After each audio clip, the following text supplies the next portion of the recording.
नमस्कार इंदुमती मीडिया तरफ आज खबर को आपण मानक स्वागत।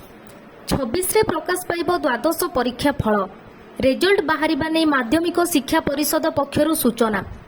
जातीय शिक्षक पुरस्कार आवेदन आरंभ जून 20 जाए आवेदन सेप्टेम्बर 5 रे पुरस्कार।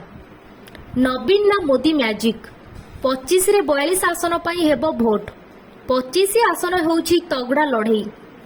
जाजपुर अनुगुल और फुलबाणी रे खोलिबा आउ 3टी भेषज महाविद्यालय वर्तमान राज्य में 12टी अच्छी। निर्वाचन भितर राजधानी रे तृतीय थर पर मुख्यमंत्री को रोड शो दलीय प्रार्थी मागिले भोट। A1 प्रसंग रे विरोधी को नवीन को कड़ा जवाब कहिले भल कथा से माने भी यूज करंतु।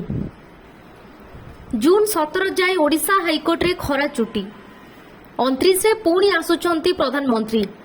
बालेश्वर और केन्द्रापड़ा संसदीय क्षेत्र में चतुर्थ थर प्रचार करेंगे मोदी। मध्यवित्त को टार्गेट कर बीजेडी बड़ घोषणा इस्ताहार में 5 ग्यारंटी देले नवीन। शिक्षित और बड़ बड़िया भोट देवाकू अमंग बस्ती भोट जार जितापट ताहार।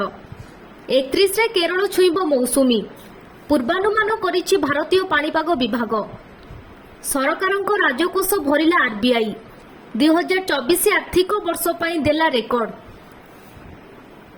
देशर हेबो सप्तम पर्याय निर्वाचन 199 दागी और 299 कोटिपति। आरसीबी रो विदाय क्वालिफायर 2 रे राजस्थान आबाधाबी और दुबई रे थिबा भारतीय दूतावास सम्मानित। एहीपरि नुआ नुआ वीडियो देखिबा पाई एही चैनल को सब्सक्राइब करंतु।